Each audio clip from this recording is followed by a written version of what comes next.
భగినీ హస్త భోజనం యమ ద్వితీయ విశిష్టత ఖచ్చితంగా పాటించాల్సిన నియమాలు. శ్రీ మాత్రే నమః. అందరికీ నమస్కారం. నవంబర్ 3 ఆదివారం పరమ పవిత్రమైనటువంటి యమద్వితీయ భగిహస్త భోజనము. భగినీ హస్త భోజనము ఏ సమయానికి చేసుకోవాలి? మహిళలకు ఋతుక్రమం ఉంటే అంటే రజస్వల దోషం ఉంటే ఈ భగిని హస్త భోజనాన్ని జరుపుకోవచ్చా? అసలు ఈ భగినీ హస్త భోజనం అంటే ఏమిటి? భగినీ హస్త భోజనం ఏ సమయానికి జరుపుకోవాలి? ముఖ్యంగా భగిని హస్తభోజనంలో ఉండవలసినటువంటి వస్తువులేవి అనేటువంటి విషయాలన్నీ కూడా మనం వివరంగా తెలుసుకుందాం. భగిని హస్తభోజనం అంటే ఏమిటి? అంటే భగిని అంటే సోదరి, ఆమె పెట్టే భోజనం కనుక భగినీ హస్త భోజనం. కార్తీక శుద్ధ విదియ అంటే దీపావళి వెళ్లిన రెండవ నాడు ఈ వేడుకను జరుపుకుంటారు. ముక్కోటి దేవతల్లో ధర్మపీఠం మీద కూర్చుని సకల జీవరాశుల పాప పుణ్యాలను లెక్కించి వాళ్లకు శిక్షలు అమలుపరిచేటువంటి మహానుభావుడు యమధర్మరాజు. ఈ యమధర్మరాజు సూర్యదేవుని కుమారుడు. ఆ యమధర్మరాజుకు ఒక చెల్లెలు ఉంది. ఆమె పేరు యమునాదేవి. ఈ యమునాదేవి తన అన్నగారైనటువంటి యమధర్మరాజుని భోజనానికి పిలుస్తుంది.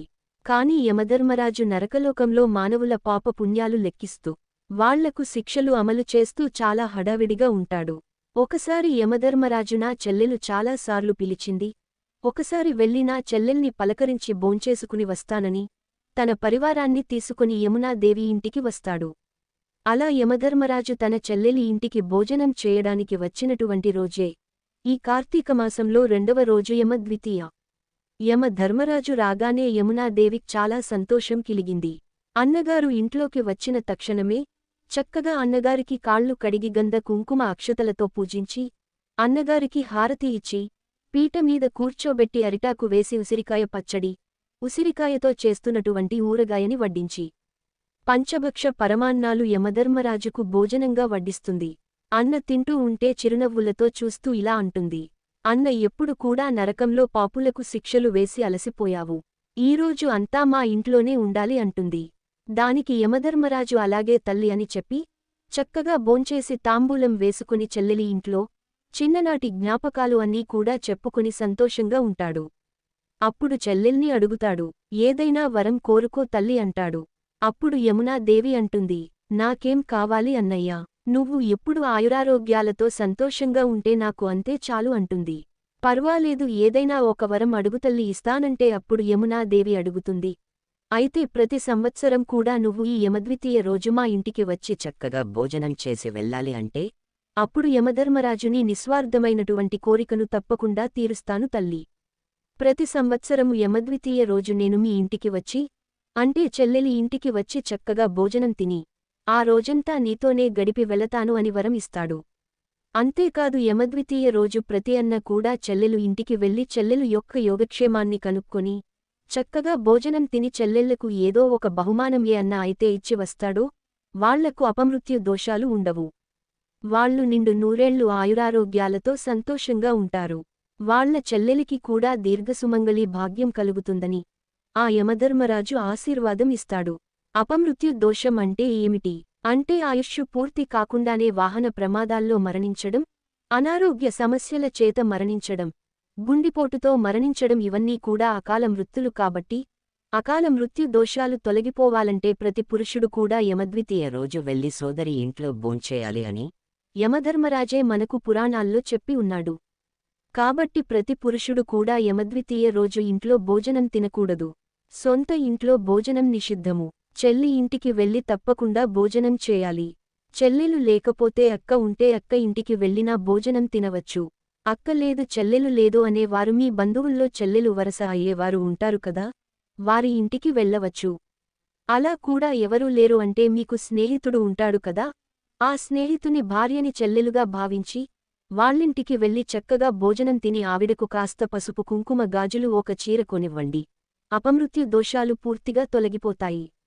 మన పురాణాల్లో మన శాస్త్రాలలో పెద్దలు ఋషులు ఏం చెప్పినా మన మంచి కోసమే చెప్తారు. ఈ రోజుల్లో అందరూ బిజీ అయిపోయారు. ఒకరిని ఒకరు పట్టించుకోవడం లేదు. ఈ యొక్క అన్నాతమ్ముళ్ళు సహోదరి ఇంటికి వెళ్లి చక్కగా భోంచేయాలని మన పెద్దలు నియమాలను పెట్టి ఉన్నారు.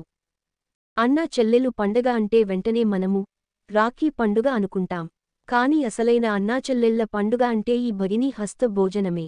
అన్న ఇంట్లోకి రాగానే కూర్చోబెట్టి ఒక ప్లేట్లో ఆయన పాదాలు పెట్టి చక్కగా కాళ్ళు కడిగి కాస్త గంధము కుంకుమ పెట్టి 2 పూలు వేసి నమస్కారం చేసుకోవాలి. అన్న నోరు తీపి చేసి ఆ తర్వాత కాళ్లకు నమస్కారం చేస్తూ అక్షతలను వేయించుకుని ఆశీర్వాదాన్ని తీసుకోండి. ఆ తర్వాత చక్కగా మీరు వాళ్లకి భోజనం వడ్డించండి. భోజనంలో ఉసిరికాయ పచ్చడి ఖచ్చితంగా ఉండాలి. ఆ తర్వాత మీ ఇష్టం ఉన్న ఆహారాన్ని వండడి. నాన్వెజ్ మాత్రం వండి పెట్టకూడదు.